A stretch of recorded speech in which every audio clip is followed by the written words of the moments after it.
ఉద్యమ పార్టీ అని చెప్పుకునే పార్టీ, ఉద్యమాల నుంచే మేము ఎదిగినామని చెప్పుకునే పార్టీ, ఉద్యమాల ద్వారా తెలంగాణ రాష్ట్రాన్ని సాధించడమని చెప్పుకునే పార్టీ ఉద్యమాలకు వేదికైన ధర్నా చౌక్ను తొలగించి ఈరోజు తెలంగాణలో నిర్బంధాలే కొనసాగుతాయి, నిర్బంధాల మధ్యనే తెలంగాణలో పరిపాలన సాగుతుందని ధర్నా చౌక్ ఎత్తేసిండ్రు కదా అధ్యక్ష. ఏ ఆదర్శం వీళ్ళు చెప్పదలుచుకున్నారు? తెలంగాణ ప్రజలకు ధర్నా చేసుకోవడానికి ఆనాడు కాంగ్రెస్ పార్టీ ధర్నా చౌక్ ఏర్పాటు చేస్తే ఆ ధర్నా చౌక్ను ఎత్తేసిన దుర్నీతి ఈరోజు ఈ పార్టీది ఉన్నది. కాబట్టి ఇవాళ ధర్నా చౌక్ను మేము పునరుద్ధరిస్తే ప్రజల పక్షాన ధర్నా చౌక్ను మేము పునరుద్ధరించి ప్రజలకు హక్కులు ఇవ్వదలుచుకుంటే అభినందించాల్సింది పోయింది. అదేవిధంగా నేను ఒక సూచన చేస్తున్నా అధ్యక్ష, ఇవాళ ప్రజల హక్కుల కోసం, ప్రజల యొక్క అభివృద్ధి కోసం ధర్నా చౌక్ను మళ్ళీ తిరిగి ప్రారంభించినాం. ప్రజాస్వామిక స్ఫూర్తిని నిలబెట్టాలంటే ఇక్కడ అడ్డుకోవడం కాదు, ఇక్కడ ప్రజలకు మేము చేయదలుచుకున్న మంచిని చర్చ జరగకుండా ఈడ అడ్డుపడడం కాదు. కల్వకుంట్ల తారక రామారావు గారు ఆ ధర్నా చౌక్లో, మేము ఓపెన్ చేసిన ధర్నా చౌక్లో ఆమరణ నిరాహార దీక్ష చేస్తే తెలంగాణ సమాజానికి కూడా ఒక మంచి సందేశాన్ని ఇచ్చినట్టు ఉంటుంది. కాబట్టి అక్కడ ఉన్న వాళ్లకు జ్ఞానోదయం కలిగి తిరిగి మేము ప్రారంభించిన ధర్నా చౌక్లో ధర్నాలు చేసుకునే స్వేచ్ఛ వాళ్లకు మేము ఇవ్వడం జరిగింది అధ్యక్ష. అందుకే వాళ్ళని అక్కడ ధర్నా చేసుకోమని చెప్తున్నా అధ్యక్ష. అదేవిధంగా ఇవాళ చాలామంది మిత్రులు పాపం వాళ్ళు ఇక్కడ ఉన్నారని నించొని మాట్లాడుతున్నారు, కానీ వాళ్ళు ఏం చెప్తున్నారు అధ్యక్ష? మీ ప్రభుత్వం ఏర్పడ్డ తర్వాత మేము స్వేచ్ఛగా కోఆపరేట్ చేయండి మీరు, please please. Leader of the house మాట్లాడేటప్పుడు మీకు టైం ఇస్తా, మీరు మాట్లాడుతున్నారు ప్లీజ్ ప్లీజ్.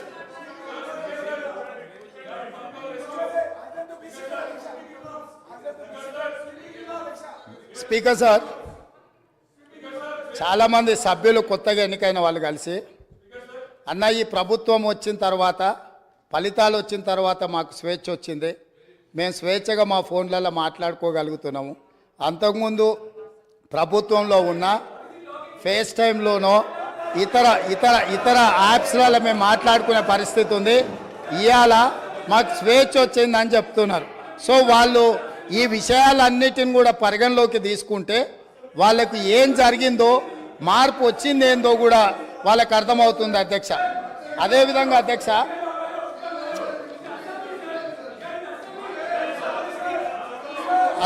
అధ్యక్ష రైతుల గురించి అధ్యక్ష,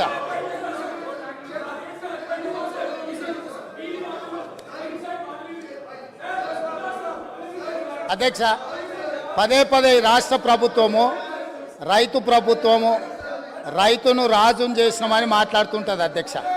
నేను కొన్ని వాస్తవిక విషయాలు ఈరోజు నేను మీ ముందుకు తీసుకురాదలుచుకున్నాను అధ్యక్ష. రాష్ట్రంలో రైతుల ఆదాయం పెరిగింది, రైతుల ఆత్మహత్యలు తగ్గినాయి, రైతుల వలసలు తగ్గినాయి, రైతులు పండించిన పంటకు గిట్టుబాటు ధర ఇస్తున్నాము, సాగునీటి ప్రాజెక్టులు నిర్మించడం ద్వారా 1 కోటి ఎకరాలకు నీళ్ళు ఇచ్చినామని పదే పదే ఆనాటి ప్రభుత్వం ఈనాటి వరకు ఒకే అంశాన్ని పదే పదే ప్రస్తావిస్తున్నారు అధ్యక్ష. నేను కొన్ని వాస్తవ విషయాలను ఈరోజు మీ ముందు పెట్టదలుచుకున్నాను అధ్యక్ష. ఈరోజు దేశంలో ఉన్న రాష్ట్రాలలో రైతుల యొక్క ఆదాయం గురించి మనం చర్చించినప్పుడు తెలంగాణ రాష్ట్రము ఈ దేశంలో ఉన్న రాష్ట్రాలలో రైతు ఆదాయంలో 25వ స్థానంలో ఉంది. ఇది నేను చెప్పడం లేదు అధ్యక్ష. రాజ్యసభలో కేంద్ర ప్రభుత్వము ఒక ప్రశ్నకు సమాధానం ఇస్తూ రైతుల యొక్క ఆదాయాన్ని లెక్కించినప్పుడు తెలంగాణ రాష్ట్రంలో ఉండే రైతు యొక్క ఆదాయము 9,403 రూపాయలు. అంటే ఇది మొత్తం దేశంలో ఉన్న అన్ని రాష్ట్రాలలో 25వ స్థానం. అత్యధికంగా రైతు ఆదాయం ఉన్న రాష్ట్రం ఏదో తెలుసా అధ్యక్ష? మేఘాలయ 29,348 రూపాయలు. అంటే రైతు ఆదాయంలో 25వ స్థానంలో ఉన్న తెలంగాణ రాష్ట్రము, ఆనాటి పాలకులు ఈ రాష్ట్రంలో రైతులు బాగున్నారు, బాగుపడ్డారు అని ఏ రకంగా చెప్తారో ఈరోజు వాళ్ళకి చెప్పాల్సిన సమాధానము వాళ్ళు ప్రజలకు చెప్పాల్సిన అవసరం ఉన్నది అధ్యక్ష. అదేవిధంగా అధ్యక్ష, రైతులు ఎన్సీఆర్బి లెక్కల ప్రకారము దేశంలోనే మొదటి స్థానము లేదా రెండవ స్థానంలో ఈ 10 సంవత్సరాలు రైతు ఆత్మహత్యలల్లో ఎప్పటికప్పుడు మొదటి 2 స్థానాలలోనే తెలంగాణ రాష్ట్రం ఉంది. 8,000 చిల్లర రైతులు ఆత్మహత్యలు చేసుకున్నారని ఎన్సీఆర్బి లెక్కలు చెప్తున్నాయి అధ్యక్ష. రాష్ట్ర ప్రభుత్వమే రైతు బీమా పథకం తెచ్చినాము అని గొప్పగా చెప్పుకున్నారు అధ్యక్ష. రైతు బీమా పథకంలో సార్ నేను చెప్పకముందే ఎందుకు లేస్తున్నారు సార్ వాళ్ళు? ఎందుకా ఉలికిపాటు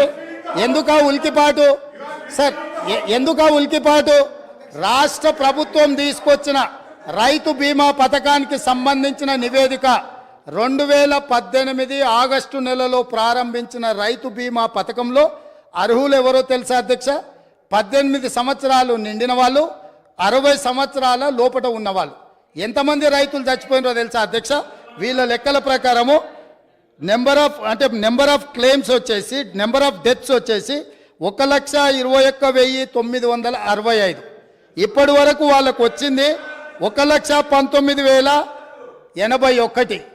అంటే 2018 నుంచి 2023 ఆగస్టు నెల వరకు 1,21,000 మంది రైతులు చచ్చిపోయినరు. ఏ వయసు ఉన్న వాళ్ళు? 18 సంవత్సరాలు పైబడిన వాళ్ళు, 60 సంవత్సరాల లోపల ఉన్నవాళ్ళు. అంటే ఇవి ప్రభుత్వం చేసిన హత్యలు కాదా అని నేను అడుగుతున్నా అధ్యక్ష. ఇదా రైతు ప్రభుత్వం? 8,000 పై